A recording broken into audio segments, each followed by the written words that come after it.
কিতাব সহিহ বুখারীর বর্ণনা।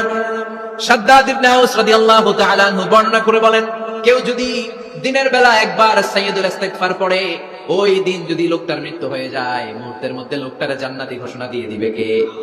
রাত্রি বেলা যদি কেউ সাইয়্যিদুল ইস্তিগফার একবার পড়ে, ওই রাতে ইন্তেকাল হলে তার জীবনের সব গুনাহ মাফ করে দিয়ে ওই লোকটারেও জান্নাতি করে দিবে কে? দিনে যদি সাইয়্যিদুল ইস্তিগফার একবার পড়েন, ওই দিনে ইন্তেকাল করলে আপনি জান্নাতি। রাতে যদি সাইয়্যিদুল ইস্তিগফার কেউ পড়েন, ওই রাতে ইন্তেকাল হলে আপনি জান্নাতি। এটা সহিহ বুখারীর বর্ণনা। সব ইস্তিগফারের রাজা, শ্রেষ্ঠ ইস্তিগফার মুখস্থ আছে না? কার কার মুখস্থ আছে? আত্মা সাইয়্যিদুল ইস্তিগফার মুখস্থ আছে কার? মাশাআল্লাহ তাবারাকাল্লাহ। এটা আপনাদের বাড়ির কাজ দিলাম।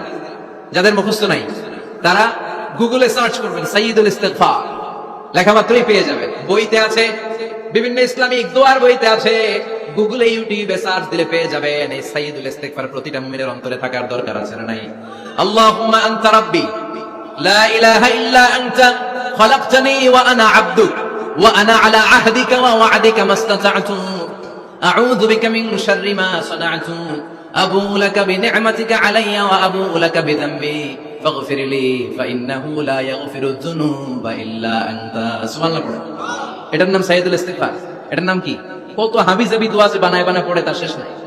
বিশ্বনবী যে দোয়াগুলো শিখায় দিলেন, এগুলো পড়তে সালাত শেষে 1 ঘন্টা সময় লাগবে আপনার। 1 ঘন্টার আগে মুসল্লা থেকে ওঠার কোনো সুযোগ নাই। চিল্লায় বলেন ঠিক কিনা? বিশ্বনবী সালাম ফিরিয়ে আওয়াজ করে পড়তেন আল্লাহু আকবার, 3 বার পড়তেন আস্তাগফিরুল্লাহ, 33 বার সুবহানাল্লাহ, 33 বার আলহামদুলিল্লাহ, 33 বার আল্লাহু আকবার। এরপরে পড়তেন লা ইলাহা ইল্লাল্লাহু ওয়াহদাহু লা শারীকা লা, লাহুল মুলকু ওয়া লাহুল হামদু ওয়া হুয়া আলা কুল্লি